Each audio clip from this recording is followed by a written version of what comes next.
before you press the button, did you press the button? Yeah, I did. Okay. And we're live with Julien Jarry. Oh All right. yeah. How you doing, man? I'm doing pretty darn good. How are you? Good. You've been busy. Yeah, hopefully not too busy.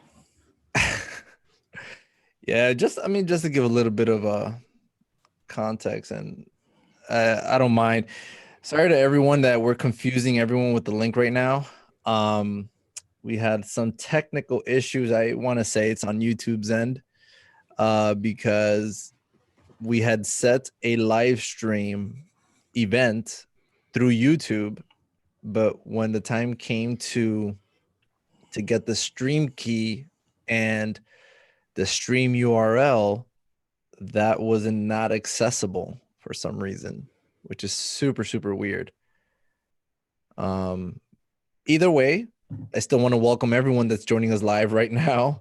Um, we have Daka, we have Timmy David saying, "Great setup, Julien. Your setup does look really cool, man." Oh, thank you, both of you guys. I'm gonna pull this up too so I can see what's going on. Yeah, pop that chat out right there. For those of you that are not joining us live and just listening to this on iTunes or Spotify or on Google Play or SoundCloud, wherever you listen to your podcasting, I encourage you to subscribe over on our YouTube channel for the iFilmmaker podcast, and make sure you're getting notified every time we go live. That way you can join us. Maybe one day you'll get that notification and you're not doing anything. You could just jump into that conversation. It's always fun. Brandon Fountain is a regular here on the show. He's stopping by and saying, loving your productivity. I'm with a client right now, but I wanted to stop by and say hi and keep that stride going. Thanks for stopping by, Brandon. Hope you're having a great shoot over there. It's a rare occasion when we get to shoot these days, so make the best of it.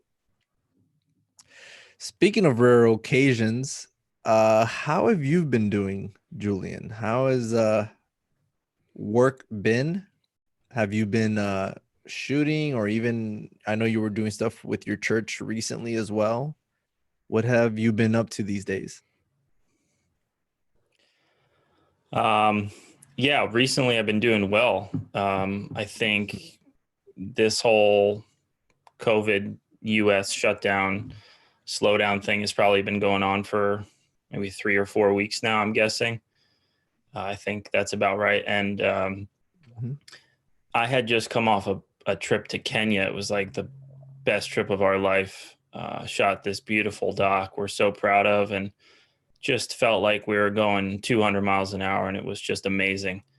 And then when I got back, I got sick with the flu, like a crazy flu. And I've told the story, so I'll try to keep it short. But basically, not only did I have a horrible flu, but I had my body reacted negatively to the malaria pills that I had taken for Kenya. Oh, basically, basically, I felt like I was on my deathbed for like upwards of 3 weeks. And geez. And it wasn't just a feeling, it was like pretty bad, like my liver from the pills and stuff. But I was also really into and interested in the whole COVID thing. I was like genuinely trying to research like what was going on and the numbers and watching the news and stuff. And kind of out of the blue, had like crazy panic attacks. And it just like all came all at once, like this fear of getting sick, I was going 200 miles an hour, top of my game, top of my life in Kenya, getting crushed with sickness, sitting on the couch for 4 weeks. Now it's global pandemic. I just had I just kind of had a breaking point. It was all kind of subconscious. I didn't really realize it was happening.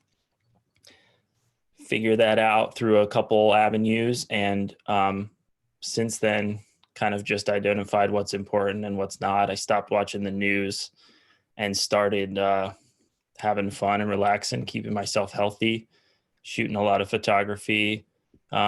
Once that whole flu crushed me. So once I got physically back to snuff, I've done more push-ups and pull-ups at the house in the last 3 weeks than I've ever done in my entire life. And it actually feels wonderful.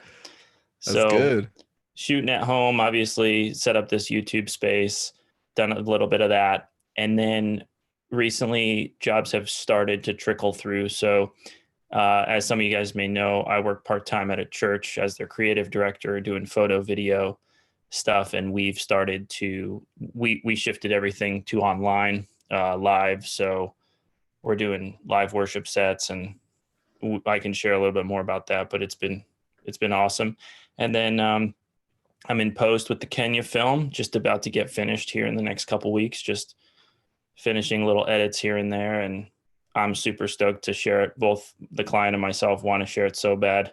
I'm super proud of it. I think it's some of my best work. It's so meaningful, and I absolutely love it. And then I've been trying to stay busy with just fun stuff. Like some people may have seen like little lens tests or something, hiking around in the woods, and but I'm always keeping busy. That's good. That's awesome that you went. I think it's always great when you can be proud of the work that you make. I think one of the things that plagues creatives in any realm is being super highly critical of their own work, where sometimes it even causes a fear of putting that out, you know? So I think that that's awesome. And where can we find this stuff, that the pieces that you've been making and all that? Well, it's good to keep up with me on Instagram, because that's kind of like a live view into what I'm doing and pushing and sharing. So that's JulienAJarry, Julien A. Jarry, and then website is julienjarry.com. And I've started to build like a resource page and a picture profiles page where I'm sharing stuff. So sidebar, how have I been doing? I've been working really, really, really hard for the last 3 years. So this whole stay-at-home thing has been a godsend. I mean, I'm absolutely loving it. It's a rest for me. It's awesome. Gotcha. I would be remiss if we didn't even mention these insanely crazy announcements that have come out in the past day or two from Canon. And Daka here online is asking if I still shoot with the GH5 and if we have any thoughts on the R5, on the new R5 Canon, and the Nikon Z6. He's saying, I'm looking forward to the future with these awesome cameras they announced. We were able to get the Nikon Z6 over at my church, and that's basically our go-to photo and video camera, really. We don't have any major cinema cameras at my church, but the Nikon Z6 is a phenomenal camera. And I would love to get your thoughts on the announcements from Canon. And have you heard of that? Have you looked into it at all, or you've been kind of busy? Both. Okay. I have. You've heard the highlight features. Yeah, I feel like I have I feel like I have a unique perspective because I'm coming from a different angle than some other people. But I will say something that's also kept me busy is I'm just communicating and helping people out. And one of the things I like to do is help people color grade. So what they'll do is they'll send me log footage and I'll help them out. And a friend of mine sent me some log footage of an interview he shot with a Nikon Z6. And he was using an EOS HD Z log profile with the included LUT. And I pulled it in. I dropped the LUT. It needed more curves adjustments, the blacks down, the whites up. And once I did that, I was very, very surprised, pleasantly surprised how beautiful the image, specifically the skin tones, looked. And I used to shoot Nikon stills cameras exclusively years ago. So with or without a recorder, the Nikon Z6 or 7 or whatever they're at in Z-Log with that EOS HD profile. And it's not just about dropping the Rec 7.0 LUT on, but it's also about bringing the blacks down and the whites up to finish it. It looked amazing. And then to the R5 and the C300 Mark III, at first, now I think Canon, and not just because supposedly this thing's 8K, but because if there's 4K 120 in the C300 Mark III, that, I mean, in the past it's been like 720 2 times crop 120. So Yeah. if and when these cameras come out, it will be the first time that Canon actually comes up to where everybody has been at, if not surpass. But let me say this, the FX9 is full frame. So somebody was asking me about the C300 Mark III, and every single day these full frame cameras come out. And it's like, would I buy a Super 35 camera for 11 grand today? Or would I rather buy the full frame FX9, which is a camera that I wasn't all that into 2 months ago, if you ask me. Right. I love the cameras that I have. But dynamic range is more important than resolution. Mm-hmm. It's important to know that the Arri Alexa sensor has the most beautiful dynamic range and highlight roll off out of every camera. Even if Red, which I have one, is amazing and it has a stupid amount of dynamic range, you put the images next to each other, the Arri has more highlight information. I'd have to triple confirm the shadow. But Red says it has 17 stops. You know what Arri says? It says it has 14.5 stops. There's a quote from an Arri guy that says, dynamic range specs and speculations are overly exaggerated. So Canon DSLRs have had about 9, 10, 11 stops of dynamic range for the last 10 years, and so has every other one. Sony S-Log 2 and 3 have a bit more, but if the R5 has 10 stops of dynamic range in 8K, I don't necessarily really care. I know that's kind of aggressive and I'm bouncing all over the place, but yeah, maybe you get the point. Another point is I see a guy with a 1DX Mark II, a 1DC, 1DX Mark III, 4K 60. These are crippling people's computers. So is the GH5 4K. It's crippling people's computers. So you're excited about the R5, which is going to have an 8K version of who knows what. Yeah, I don't know that people are, not that I wouldn't say they're not concerned about it. I don't think that they are thinking about it in that manner. I think that, remember, this is still fresh. This is still fresh. People are hearing 8K in a mirrorless camera with no crop from Canon. What's the catch? And there is no catch. And that's what people are hearing right now. Yeah, when reality sets in, I think you're right. I think I mean, even without that, 8K. I mean, I always shoot 10. The amount of times that I shoot 4K and deliver in 1080, I would say maybe 8 out of 10 shoots, I'm shooting 4K, delivering 1080 to a client. What the heck am I going to do with 8K? You know? Do you mean that vice versa? You're saying 2 out of 10 shoots you shoot 4K? No. 8. So the majority of the time you're shooting 4K. That's what you're saying. Yeah. I'm shooting 4K for sure. Yeah.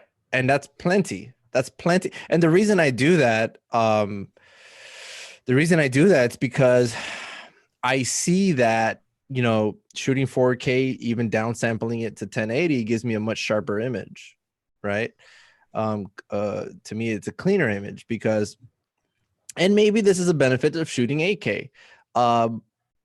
If there's a lot of grain in the shot, when you're in 4K and downsampling to 1080, those pixels with the grain in it, they get significantly smaller. So therefore, you're not seeing it as much either. And then the same thing is going to happen when you're going from, can you imagine shooting 8K and downsampling to 4K? I mean, even to 1080, the same concept happens. The grain gets significantly smaller. So therefore, it's going to be you're going to get a lot better performance in low light. But that's maybe, I guess, a reason to use it in those scenarios. But, there's been a lot of question as to how the heck is this camera not going to overheat? I mean, there's a lot of questions that need to be answered. And obviously, we're just at the beginning of this. But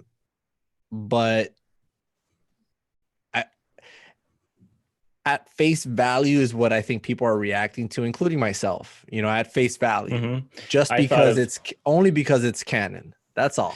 Yeah, I thought, no, I'm there with you. And I thought of a cool thing. So many people are so excited about when the Sony a7 III came out, people were excited about it. It was like this cheap new full frame camera. People are so excited about this camera. Everybody's switching over. They were going to buy this thing. They can't stop talking about it.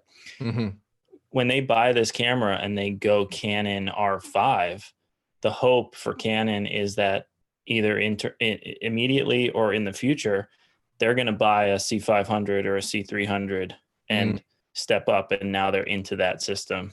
And honestly, I thought about that. There was even a couple of moments, I got to admit, I've been trying to, I've always said I'm going to continue to just build up my Sony lineup, right? Maybe the FX9 is the next route for me because I already have the FS7 and I have a Sony mirrorless camera, which they're all really good. But I've already thought about, the R5 with the C300, even the Mark II or the Mark III would be great combinations to start building on, especially now that there's no catch.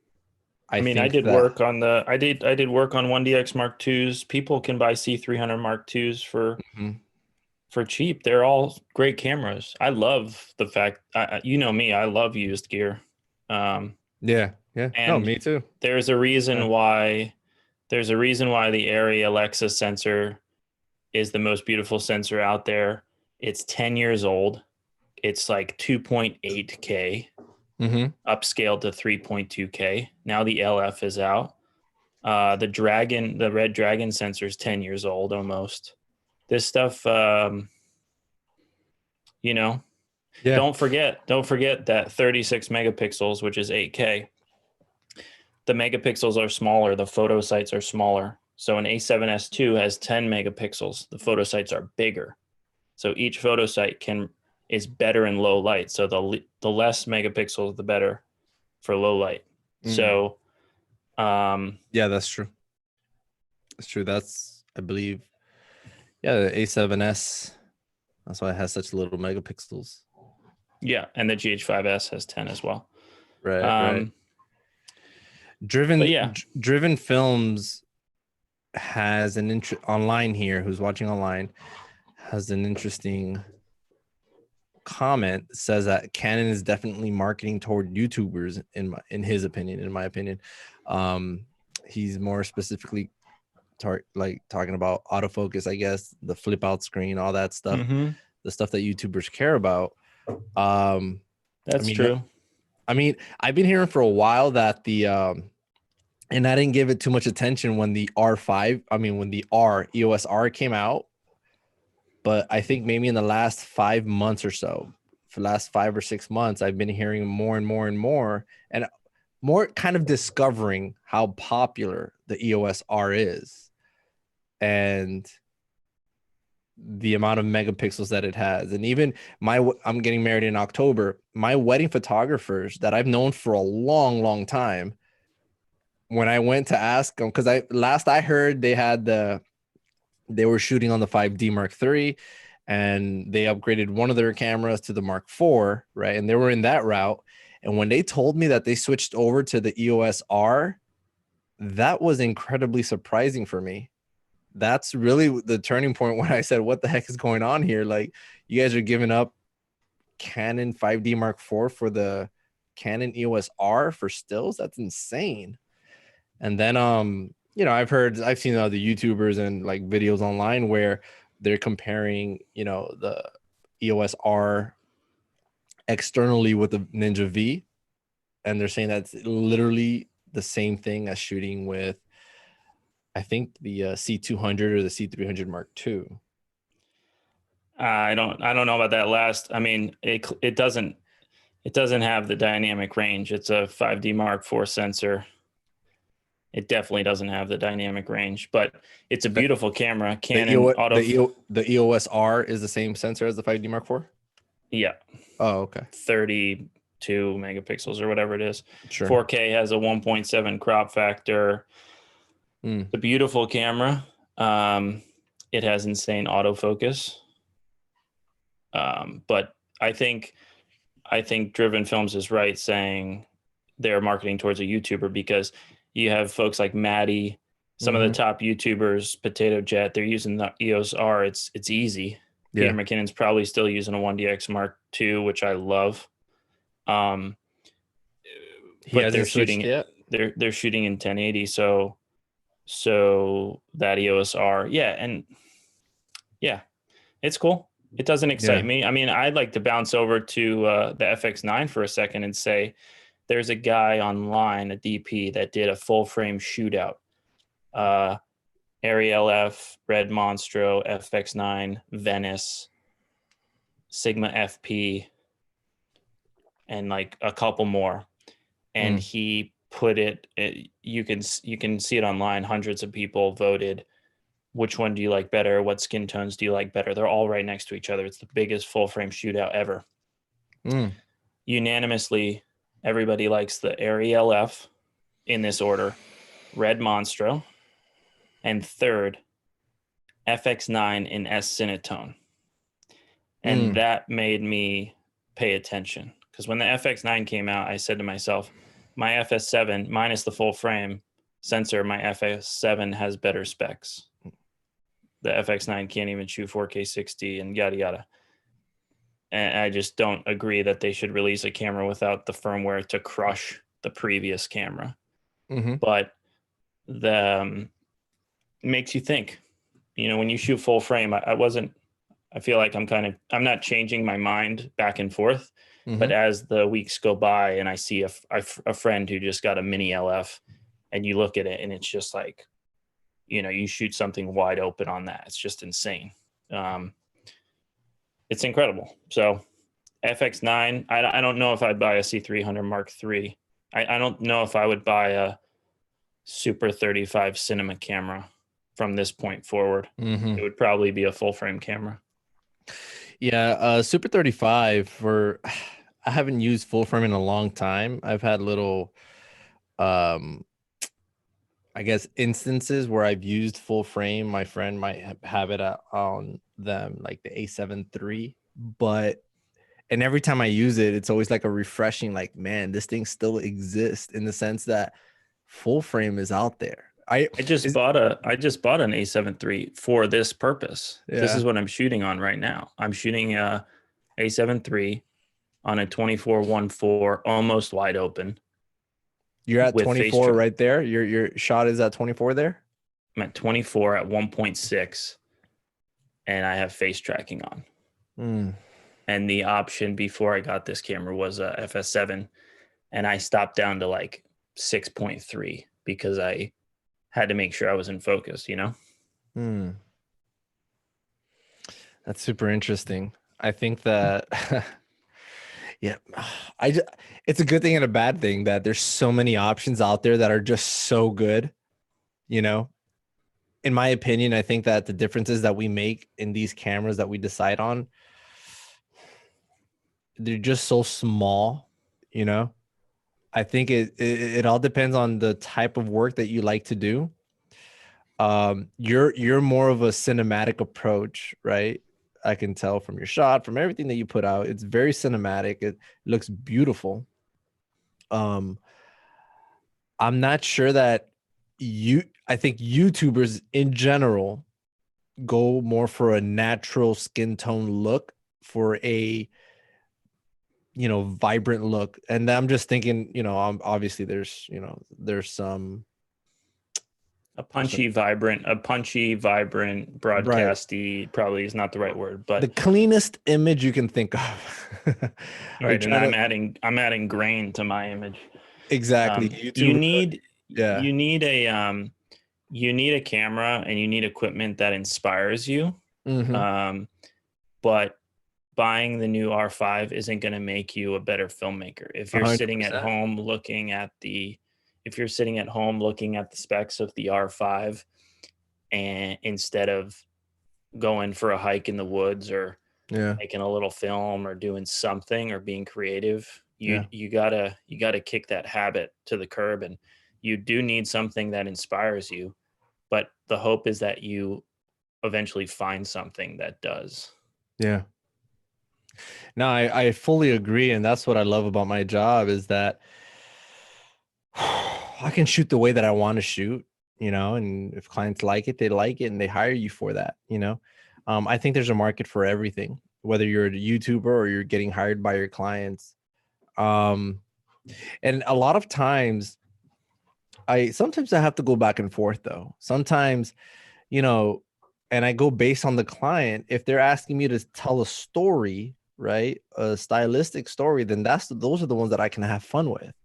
But if I see that, for example, FIU, I've done educational content for them and I've done story driven content for them.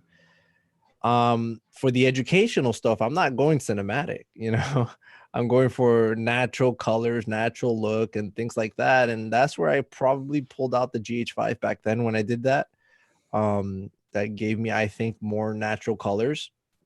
Or at least I can get them there faster or easier. But for the more stylistic stuff, obviously my FS7 is, for me, is what works better. That I can do more with that. I like the skin tones I feel like the GH5 was giving me some more magentas in the skin tone, and Yeah. to my eyes, and I didn't like playing with that too much, and that's usually what I kind of go by. Um, we're getting some activity over here in the comments. I want to read out here. Your buddy Noli Grudas, or maybe just a follower, is giving you a shout out there. Um, Driven Films is pointing out that the Black Magic just dropped the Pocket 6K camera by $500. That's very attractive. There's a ton of cameras that are awesome. It just depends on which lane you want to pick. For me, I'm living in Sony world with FS7s and Mm-hmm. everything that pairs well with that. But I've seriously considered the S1H, which has the same sensor as some of the, like the F6. It matters. You got to pick a lane and stay in it. I don't recommend people to live in like multiple different color science worlds. Mm. I had a GH5S for a while because I wanted to pair it with the red, and I did that, and it kind of served its purpose. I realized that I could very well have paired the A7 III in 4K to the red, shooting S-Log2. And when I set up for this YouTube setup here, I realized pretty quickly that for the first time ever, I'm going to need to get something to rely on autofocus, because I Mm-hmm. wanted to shoot wide open to get this frame. And for all my video work, I don't use autofocus, but for this specifically, you need autofocus for what I'm doing right here, right now. Right. And it's nice to pair. It's nice to pair with that. And I love the fact that A7 III is still an incredibly relevant camera, and on the used market again. You have to know how to use your stuff, and buying a new camera is not going to make you better. Yeah. No, And 100%. find what I've loved the workflow that I have found with Sony and Phantom LUTs. It's exactly the look and the vibe I'm trying to put out there. Yeah, the Phantom LUTs are quite gorgeous, and I love the fact that, I mean, they get you to where you need to go rather quickly. We're gonna put links to all this stuff that we're talking about, you know, the cameras, the resources that Julien Jarry has on his website and all that stuff over in the show notes at iFilmmakerpodcast.com. To what you're saying, I mean, yeah, I'm still using the first camera I have ever purchased in my life, which is the one that's still looking at me right now, the Sony A6300. That camera, in my opinion, was very revolutionary in the fact that it was only $1,000 when it first came out, you know, shooting 4K at this small form factor that it was. And to me, it's still a great camera, you know. Can you tell us what you're shooting in? Do you have a picture profile, or what are you shooting in right now? Yeah, so I mean, to try and keep the workflow light right now, I think I put a standard profile because, like, again, for YouTube stuff, I just need it to be natural. And personally, I think that Sony, if left standard, has really good natural colors. It If looks left, good. yeah, It looks really good right now. yeah, it's on its standard profile. It's not S-Log2 or anything. I'm not passing it through a monitor so that I can input the LUT, you know. It's on its natural profile standard. It's directly looking at me. The only thing is now I'm considering upgrading it to the A6600 for a few different reasons. You know, I love this camera also as my travel camera. This is the one that I take with me, especially with the small little 20 millimeter, you know, pancake lens. The battery life is much bigger, significantly bigger. The internal image stabilization for the travel. And also it has that flip out screen as well. So I think, yeah, it might be worth to finally do a little upgrade there, but not anytime soon. Another reason why I didn't use the GH5 and got an A7 for this is I did a test with the GH5 right here and the A7 III like this, and there was a crazy the Sony has a lot more dynamic range, so you barely see, it's bright outside today, so you barely see a little detail in this window. You see the lines in the window itself, but the Panasonic was just destroyed. There was no information back there. So that's something I wanted to do. And then since you said it, you guys can check it out here. I'm shooting S-Log2 right here through this monitor. I can turn this LUT off, and then I can turn it on. So that's kind of cool. I think you're blue now. Should change. Let's see. Yeah, that's how it was when we first got on. There you are. Yeah, there. That's the small HD glitch at the bottom. It's a shared tool through the pages, and right. For some reason, I never did that before. So anyway, it looks really cool. It looks really cool. It looks nice, man. Looks super good. I was super blue there for a second. This guy, Mac, is asking, he says, I love Phantom LUTs, and he's asking me, do you slap on Film Convert to get the grain you want? Yeah, I just started using Film Convert again after years away. Years ago, I tried Film Convert, and I liked it a little bit. It takes time, man. Years of dialing yourself in, but now I'm back, and I use Film Convert to add, if it's appropriate for the project, add a bunch of grain, and I'll add like a small percentage of one of their film looks, like Vision 3, and I think it does just what I want it to do. And people would say, why would you add grain? You know, why does film look so good? It has a texture, you know, It has an emulsion. It's so. Speaking of the grain, did you see the new movie The Way Back with Ben Affleck? Yeah, so that had a ton of grain. And I was watching it with my fiance and her family and whatnot, and her mom made a comment, "Why does it look so dirty?" And I'm like, that's actually grain that was, from the camera that they probably shot it in, or it just looks natural. And I'm telling you, like, it looks very beautiful, cinematic. It gives it that gritty look, that I think ties well with the story that is being told. And she's looking at me like, well, it looks just dirty. That's funny. Yeah, people perceive things differently. I when I was looking into Film Convert again, I kind of was trying to see what people were doing and best practices for grain and stuff. And YouTube, what I learned was that YouTube tries to clean up your image.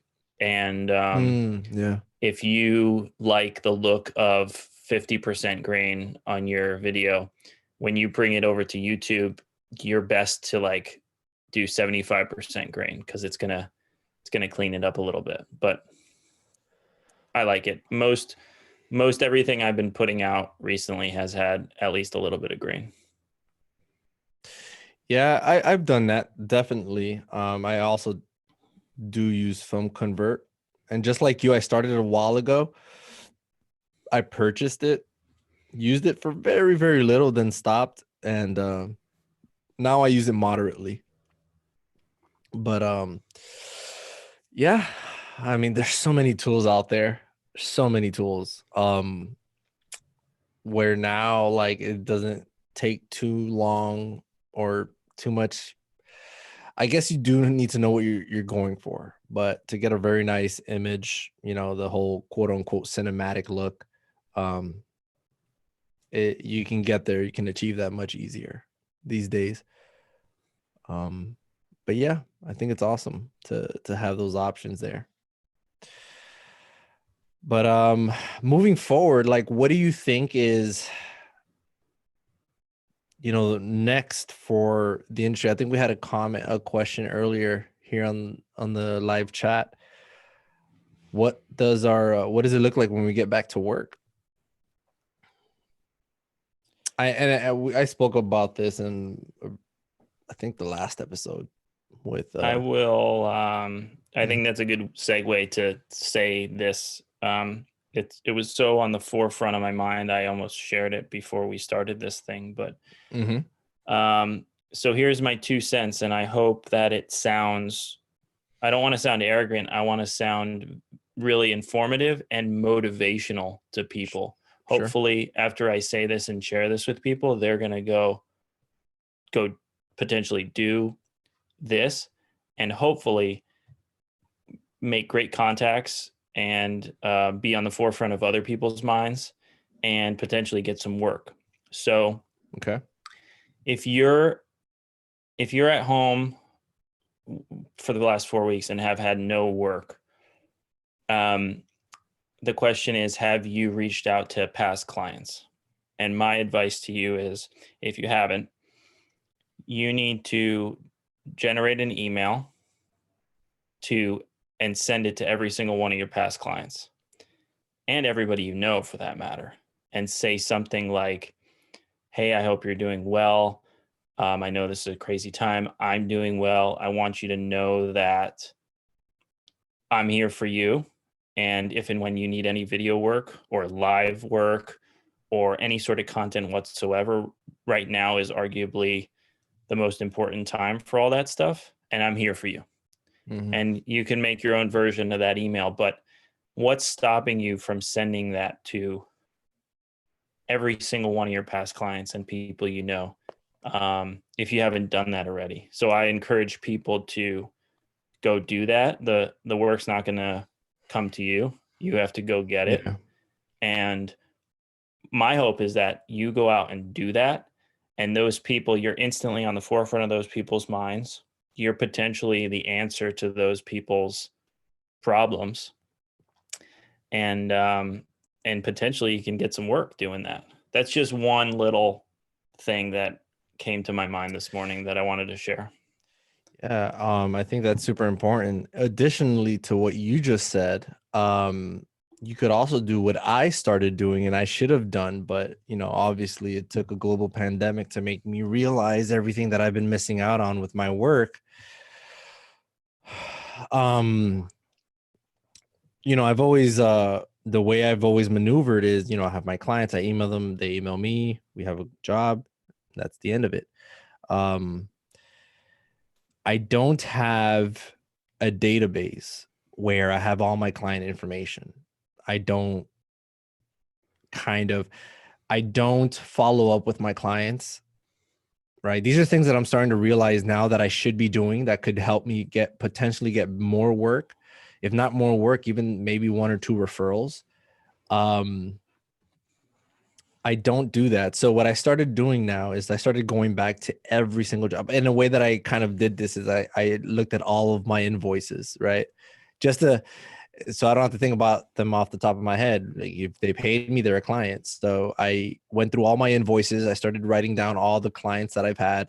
I searched down their emails, which is usually right on the invoice directly. Unless it's a finance department or something that I'm sending it to. And I put all of that on a mailing list for myself. And, now what I plan to do with this is kind of like what you said, to follow up with them, to make sure that they're okay if they need anything and whatnot. But additionally, moving forward, the work that I do, even whether it's a passion project or paid work, I want to show it to them. It's more of a way of reminding them that I'm still, active and working. And if there's a project that they might be thinking about, that one of these videos that I would send to them might kind of spark some sort of idea, then they already have me in their mind. It's just, another way of just following up with them and showing them the stuff that you've done lately.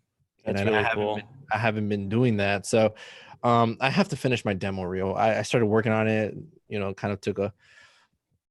kind of got sidetracked, but I got to finish that. And I want to send that out, to all of my clients and let them know what I've been up to. And even for this job, not even a job, it's this project that I'm doing with my church right now. When that's done, I would like my clients to see that as well. So I would send that over to them, so things like that, where having a database, having a mailing list. I know that there's places like MailChimp. There's places that will give you a free account up to so many emails. And, if you feel that it's worth moving forward, it's usually relatively cheap to have a service like that for emailing and email blasts and stuff.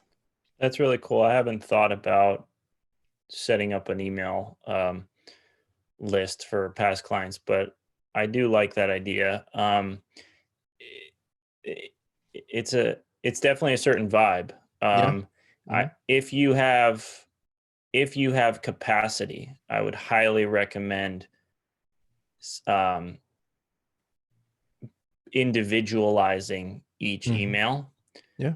I just got an email blast from someone, and I literally wrote back to them, "Hey, dude, if you made this personal, right, it would have helped, because you're getting a million emails every day." Right. And I agree. I would hate to send an email that says "Hello FIU," right? Or "Hello." Also, "Hey, the friends," name of the company. Like a generic.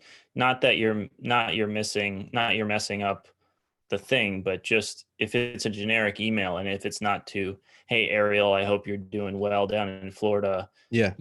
Congratulations on the engagement." Right. And also, I'll send projects, like once the Kenya thing is done, I'll send that to other organizations that are similar to the organization that hired me to go to Kenya. Sure. So not every project is potentially appropriate to send to everybody. It doesn't, it may be too different than their world. So 100%, like the educational content, you might not send to certain clients, and vice versa for documentary work. You might not send that to other clients. I think you're right. I think you should pick and choose appropriate projects for the correct clients and what they might be interested in. Yeah. I Yeah. think Be that's good. specific. That's really cool. I finally made julianjarry.com/picture profiles. I put, people ask questions for years, how do you, oh, I have a GH4 and yada, yada. I have this camera and that camera. And I'd write the same things or I'd share the same information. And I finally made a page on my website that just chronicles all this information that's in my head, how I've made Sony's match with other Sony's and Panasonic's and my favorite custom picture profiles with every camera. And that's been a big resource. I kind of have that stuff in my head and I want to do more of that. So Mm. that's something I did, intentionally making YouTube videos that are of hopefully of value for people. Those are just some things that I've been working on.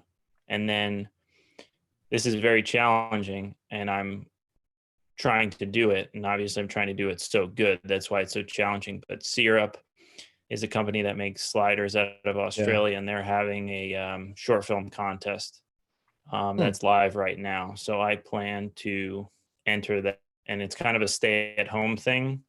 I'm trying to be very unique, so that's something I'm going to have to try to crush in the next 2-3 weeks. There's a lot of stay-at-home contests that's going on right now.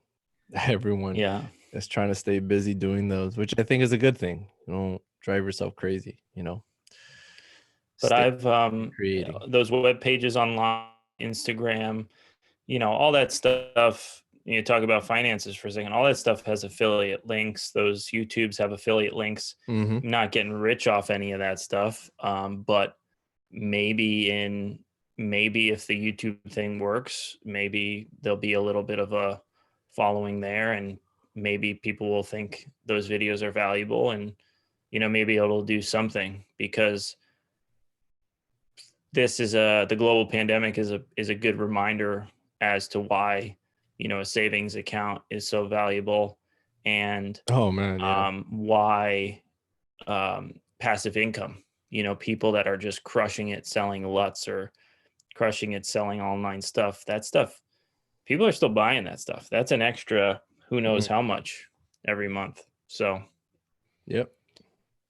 Yeah, making a content, building a, I guess, a stage where you can put a lot of products in there and, like you said, have that passive income coming in additionally to your freelance work and whatnot. And it's always a good route. It's always a good route, not putting all your eggs in one basket or one career choice. So I think that that's really good. yeah, and I absolutely love like creating. This is like I started taking pictures and shooting video for fun. So my wife and I go for hikes. If people didn't get sick of hiking videos, I would make one once a week. I almost do, but if people are listening thinking, yeah, that must be nice, but we have to pay rent. Yeah, you do have to pay rent, and you need to reach out to your past clients and sell yourself and try to get some work, because Yeah. it's not just going to come to you. But if you absolutely love photo and video and making imagery, then you need to go out and be creative and feed your creative self. Mm-hmm. Mm-hmm. Yeah. I mean, it's really gonna come down to like it's almost like having deja vu of what you did before you started getting clients, you know? So for a moment, you don't have any clients now. So people are sitting at home, um, not creating. But you didn't always have those clients. What did you do then? This is I'm glad you brought this up. I probably think this is way cooler than everybody else, but I got to try to patent this or make t-shirts or something. People have been asking me for, I've been doing this almost 9 years now, almost 10 years. And people have been asking me, how do you, come up and do all this stuff? And I tell them the same thing. I've been telling them the same thing, just my story for the last however long. And finally, a couple weeks ago, somebody asked me this on Instagram, and I put the words down in this certain way. And it was everything I've been meaning to say. And it was, be so passionate that your passion is contagious. Your passion should be contagious. And what that means is you are so passionate about taking pictures or so passionate about shooting videos and making films that shows, and everybody can see it. And it's so attractive because you love it so much. Everybody else sees that. And that,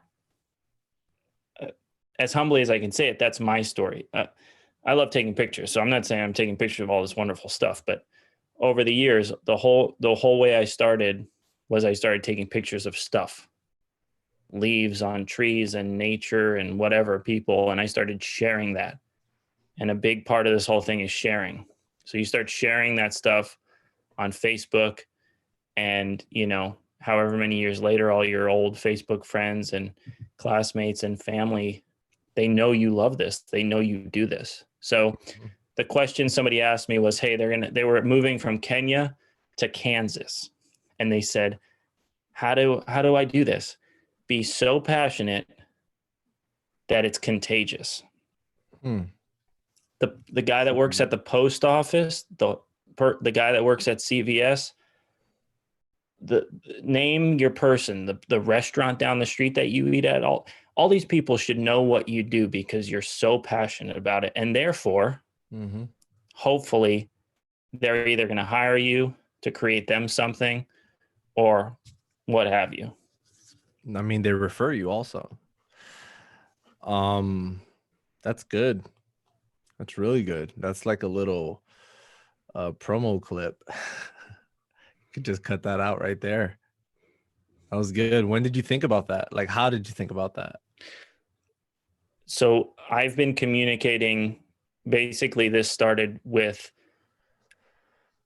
my story is I just started taking pictures because I fell in love with photography. Forget a career. I just fell in love with the hobby and the art of photography. And that spiraled into 9 years later, which is what I'm doing today. So when someone asked me, hey, what am I supposed to do when I travel from Kenya to Kansas next week and we move, or whatever it was, people ask me this question a lot. And for some reason that day, I just wrote, be so passionate that it's contagious. And it summed up, and we both responded to that like, wow, like it just summed up everything that I've been trying to communicate to people for, you know, almost 8 years or 9 years. Now, when you say contagious, do you mean like their passion, like your passion becomes their passion, or the fact that you're passionate becomes contagious? It doesn't necessarily mean like if I'm passionate about filmmaking. It doesn't mean that the restaurant owner down the street is going to become passionate about Filmmaker.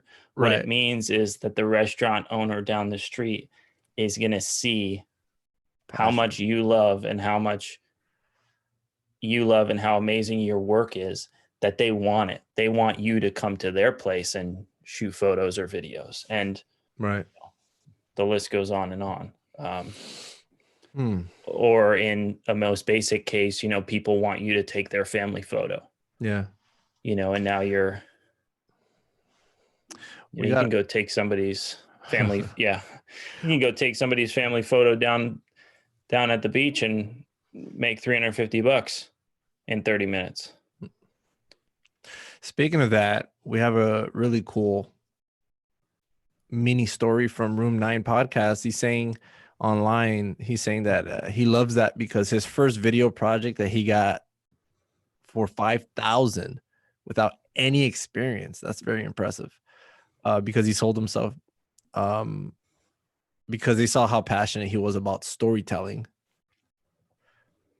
Yeah, when you're that's a wonderful segue into doing passion projects. I can think of a director. Heck, I'll just say his name. Jansen Powers. He was the director on this Ocean X project I did.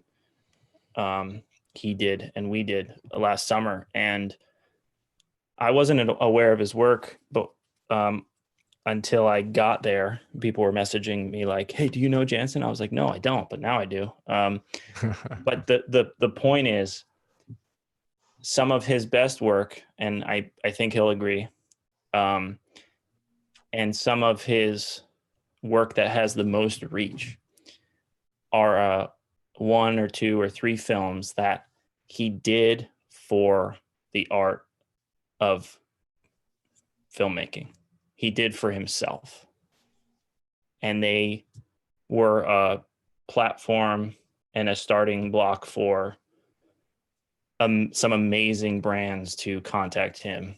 And so, you know, if you are stuck in the corporate video world and you want to make some adventure films, go on an adventure and make your adventure film with no client and no boss, and have the most wonderful time and make something you're proud of. And that's what I've tried to do with a couple different things. That's what I tried to do in Kenya, even though I had a client. That's really good. I think I'm having a little issue here with my camera. I'm not sure what happened there.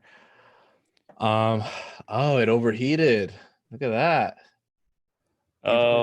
Even Sony. That's so funny. Even if I'm not recording, that's interesting. It still overheats. Do you have the is there an overheating setting on the camera? I have no idea. Oh, so well, funny.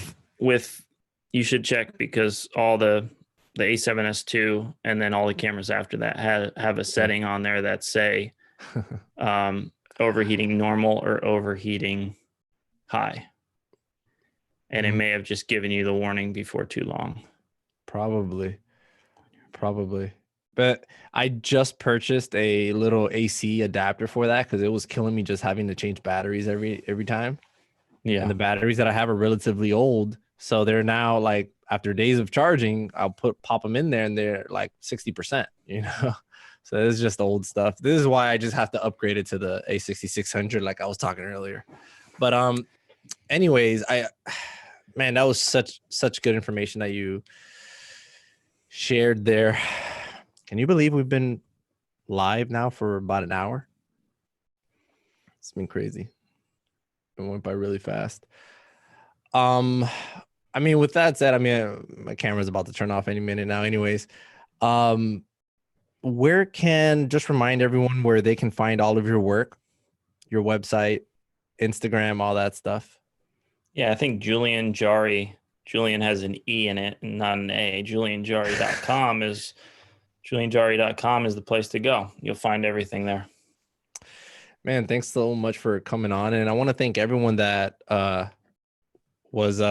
joined us live and stayed with us. You guys were pretty active on the chat today, and I really do appreciate that. I love that, and I want more of that. And people are out here saying thank you to Julien for joining us on this one. Julien, thanks so much for coming on, and we'll see you all on the next one. See you guys later. Later.